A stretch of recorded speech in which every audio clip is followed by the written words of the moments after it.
नमस्कार, स्वागत है आपका आरपीडी न्यूज चैनल में। बांसवाड़ा जिले की पंचायत समिति बागीदोरा की लैम्प्स नौगामा के नवनिर्वाचित अध्यक्ष राजेंद्र जी पाटीदार से आरपीडी न्यूज टीम की खास मुलाकात में बताया कि सरकार द्वारा मिलने वाली हर योजनाओं का अपने किसानों तक पहुंचाना ही मेरा मुख्य उद्देश्य रहेगा। आइए जानते हैं संवाददाता बीरबल कड़वा के साथ अध्यक्ष राजेंद्र जी पाटीदार से अपने किसानों के प्रति विचारों को। आरपीडी न्यूज़ से मैं बीरबल कड़वा और आज हम पहुंचे हैं नौगामा लैम्प्स के जो नवनिर्वाचित अध्यक्ष है राजेंद्र जी पाटीदार। उनसे रूबरू होने जा रहे हैं कि इनके गांव के इनके लैम्प्स के क्या मुद्दे हैं, गांव के किसानों की क्या समस्या हैं। गांव के किसानों ने, गांव के लोगों ने इन्हें चुना है और अध्यक्ष पद पे विराजमान हुए, तो अब इनके क्या विचार हैं जानते हैं। राजेंद्र जी, सबसे पहले बहुत बहुत बधाई हो आपको। जी सर। जी सर। तो राजेंद्र जी, पहले भी किसी पद पे, राजनीतिक या सामाजिक किसी पद पे रहे हो या पहली बार सामाजिक सरोकार की? जी नहीं सर, कोई सामाजिक या कोई किसी पद पे मैं नहीं रहा हुआ। मैं क्या एक किसान हूँ और किसान के हिसाब से मैं किसान के हित में ही काम करना चाहता हूँ। अब अगर बात करते हैं नौगामा लैम्प्स में ज़्यादातर क्या कि 90-95% से प्लस खेती किसान है, तो क्या समस्या है किसानों की? किसानों की समस्या सबसे सर ये है कि एक तो क्या है कि वो खाद और एक बीज में क्या है कि लोग खाद तो अवेलेबल हो जाता है कहीं भी आजकल, प्राइवेट कंपनी से हो जाता है। जी, लेकिन कहीं आपने कहा कि प्राइवेट कंपनियों से हो जाता है, लेकिन अब की बार खाद का स्टॉक काफ़ी कम पड़ा राजेंद्र जी, और साथ साथ में कालाबाजारी भी खूब हो रही और किसानों को मजबूर होकर 500 रुपये प्रति बैग की, 500 रुपये बैग के हिसाब से मजबूरी से लेना पड़ा किसानों को। तो उसके हिसाब से मैं हमारी सरकार से निवेदन करना चाहता हूँ कि हमारे किसानों के हित में अगर हमारी सरकार वापस बनती है तो हम सरकार से निवेदन करेंगे कि हमारे किसानों को भरपूर खाद मिले और उनके साथ जैविक खाद का भी उपयोग किया जाए। तो किसान थोड़ा जैविक के ऊपर भी आ जाए तो उसमें निर्भर चलता रहेगा सर, क्योंकि रासायनिक अपने खाद डाल के फसलें जो ज़मीन है वो खराब हो चुकी है। हाँ, रासायनिक डाल के खेती का जो नुकसान हो रहा है, तो उसके हिसाब से अगर जैविक खाद का अगर हमारे किसान भाई उपयोग करते हैं तो हम और आगे बढ़ेंगे और किसान की उन्नति पे लाएंगे। बहुत अच्छा सुझाव दिया आपने, लेकिन सरकार ने आज तक जैविक खेती को बढ़ावा देने के लिए कोई विशेष प्रोत्साहन नहीं किया। नहीं किया सर, जैविक खेती पर प्रोसेस भी किया उन्होंने, कचुए वाला खाद भी बना, उन्होंने हर प्रकार की गवर्नमेंट की सुविधा दे रखी है, लेकिन किसान सर थोड़ा इसमें डिस्पोजर हो रहे हैं, किसान करना नहीं चाहते। जानकारी का अभाव है, हाँ ये कह सकते हैं। हाँ, जानकारी का अभाव है सर। जी सर। तो आप लोगों को जागरूक करेंगे आप इसके बाद? हाँ, इसके जैविक खेती और कचुए के लिए हम जैविक किसानों को जागरूक करेंगे और उसके साथ साथ हम यूरिया डीएपी को थोड़ा कम करवा देंगे ताकि किसान जैविक खेती पे आ जाए। जी। इसके अलावा अगर बात करते हैं डीएपी यूरिया की, तो उसके जो भाव है आज, कीमतें जो आसमान छू रही है, उसको लेके क्या कहना चाहेंगे? देखो सर, वो तो एक गवर्नमेंट का सब्सिडी दे रही है। अगर गवर्नमेंट सब्सिडी नहीं देती तो कोई डीएपी यूरिया डालती ही नहीं, बंद कर देता बिल्कुल। क्योंकि अगर एक बैग 1300 रुपये का मिल रहा है यूरिया, उस पर 1000 रुपया किसान को सब्सिडी मिल रही है, तो 300 रुपये बैग मिल रहा है आज लैम्प्स में। अगर 2 नंबर में लेना जाए तो 500 रुपये में बैग यूरिया का मिल जाए। डीएपी का सर ऐसा है कि डीएपी आज 300 रुपये का बैग है, 45 किलो का, उस पर आधी सब्सिडी गवर्नमेंट दे रही है और आधा किसान को भुगतना पड़ रहा है। डीएपी तो 1200 प्लस है। हाँ, 1200 प्लस है, लेकिन उसमें सर सब्सिडी आ रही है ना किसानों के लिए।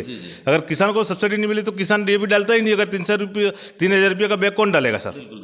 तो उसके हिसाब से अगर किसान के हिसाब से अगर गवर्नमेंट थोड़ा इसमें अगर सब्सिडी देख रही है तो उसके हिसाब से ये डाल रहे हैं। मैं तो कह रहा हूँ गवर्नमेंट को ये सब्सिडी ना दी जाए और जैविक खेती पर पूरा अनुरोध किया जाए, ताकि किसान पूरा वापस, ये बीमारियाँ हो रही है, कैंसर हो रहा है, जो हो रहा है उसको, बीमारी हो रही है उसको थोड़ा कुछ नहीं अपने कंट्रोल कर सकते हैं सर। जी।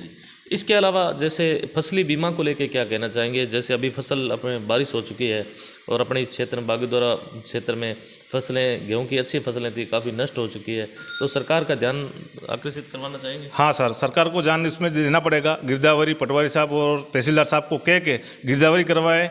हमारी ग्राम पंचायत नौगामा के अंदर पूरी गिरदावरी करावे। हमारे पड़ोस में सोखपुरा पंचायत है, उसका भी गिरदावरी कराए। रतनपुरा बालावाड़ा में पड़ता है, उसका भी गिरदावरी कराए। वो लैम्प्स हमारा नौगामा में है, तो लैम्प्स के मार्फत से भी कोई सहयोग मिले तो वो भी करवाए। और जो किसानों ने लोन ले रखा है केसीसी, जो केसीसी में अगर फ़ायदा मिले तो उसमें भी करवाए। और हमारी गवर्नमेंट सहयोग करेगी, ऐसी बात नहीं है। हमारी कांग्रेस सरकार की यही है कि किसानों की आय दुगुनी करे। मोदी जी का कहना है कि किसानों की आय दुगुनी करे 2022 में, लेकिन 2022 निकल गया, 2023 आ गया, लेकिन आय किसानों की दुगुनी नहीं हो पाई है सर अभी तक। जी क्या मानते हो, भारतीय जनता पार्टी होगी या कांग्रेस ज़्यादा विशेष किसानों का ध्यान रखती है? जो किसान का कांग्रेस ज़्यादा जान रखती है। कैसे?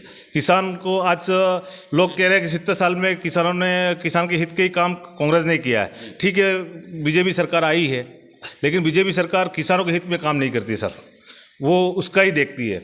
अब की बार तो काफ़ी घोषणाएं हुई है। अपने राजस्थान सरकार का अंतिम बजट स्तर था जिसके अंदर किसानों को बिजली फ्री वगैरह के वादे किए गलत सरकार। हाँ, वो बिजली फ्री, किसानों को बिजली फ्री मिलेगी और उसके बाद अगले अगर चुनाव में अगर हमारी सरकार बन जाती है तो बिल्कुल किसानों को बिल्कुल फ्री बिजली हो जाएगी। वहीं बीजेपी वाले कहते हैं कि किसान निधि जो हर हम साल के अंदर देते हैं, 6 महीने के अंदर 2,000 रुपये डालते हैं, वो भी एक आर्थिक सहायता के रूप में उपलब्ध करवा। नहीं, वो भी बात सही है कि मोदी जी ने भी 2,000 रुपये की सहायता की है किसानों के लिए। किसानों, लेकिन 2,000 में सब कुछ नहीं होता है।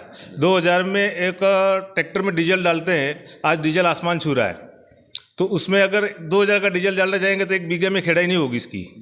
तो 2,000 से किसान के लिए कोई फायदा नहीं है इसमें। अगर जैसे मोदी जी 2,000 दे रहे हैं, उसके बजाय अगर 12,000 करते हैं पर किस्त पर किसान का, तो 3 साल में तो 36,000 रुपये मिलते हैं, तो किसान की आय को दोगुनी भी देखेंगे और किसानों के हित में काम भी जाएगा साथ।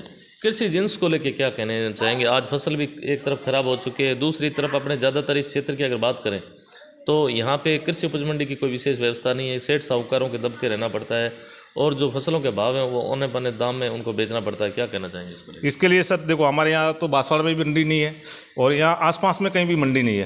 गेहूं की मंडी लगाती है सरकार, लेट लगाती है, और यहाँ के जो व्यापारी हैं वो व्यापारी वर्ग लोग जो हैं कि किसानों को जैसे 225-2100 रुपये का भाव होता है, तो यहाँ 2,000 में गेहूँ बिक जाता है। तो क्या गेहूँ पहले बिक जाता है और फिर बाद में मंडियाँ लगती है। मंडियाँ लगने के बाद फिर पंचायत का गेहूँ जा नहीं पा रहा है वहाँ पर, उसके लिए वो समस्या है। किसानों को मजबूर होकर बेचना पड़ता हाँ, मजबूर होकर बेचना पड़ रहा है किसानों को। तो उसके लिए हम चाहते हैं कि अगर आप जैसे 15 मार्च से अगर मंडी किसान अगर चालू कर देते हैं तो किसान अगर मंडी में बेचेगा तो किसान को 200 रुपये का फायदा होगा। लेकिन वो सरकार कर नहीं पा रही है जल्दी सर। अपने लैंप्स के अंदर और किस प्रकार की व्यवस्था होनी चाहिए?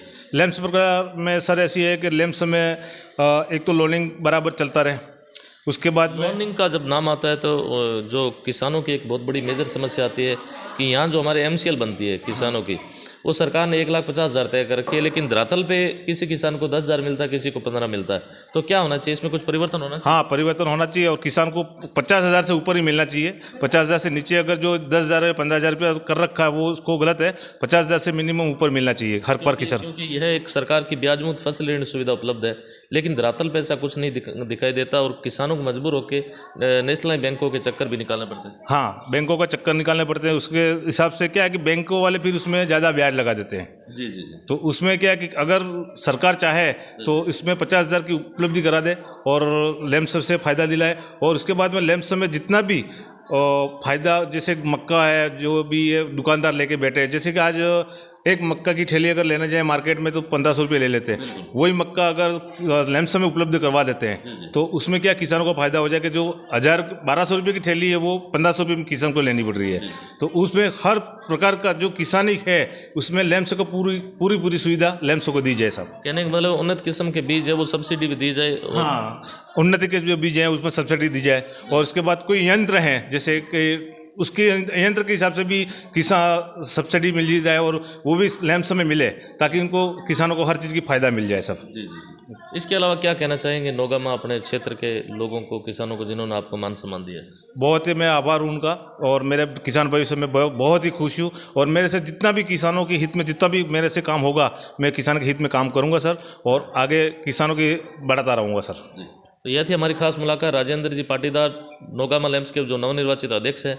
इन्होंने हर मुद्दे पे बात की। उन्होंने कहा कि ऑर्गेनिक खेती को बढ़ावा दिया जाए, साथ ही सरकार की जो उपलब्धियां उनको गिनाई, और इसके अलावा भी इन्होंने कहा कि अगर सरकार गांव के लोगों को, गांव के किसानों को किसी प्रकार की अगर समस्या आती है तो हम हर संभव सरकार की योजना को प्रत्येक किसान तक पहुँचाने का हर संभव प्रयास करेंगे। धन्यवाद राजेंद्र जी, आपने समय दिया। जय जवान जय किसान।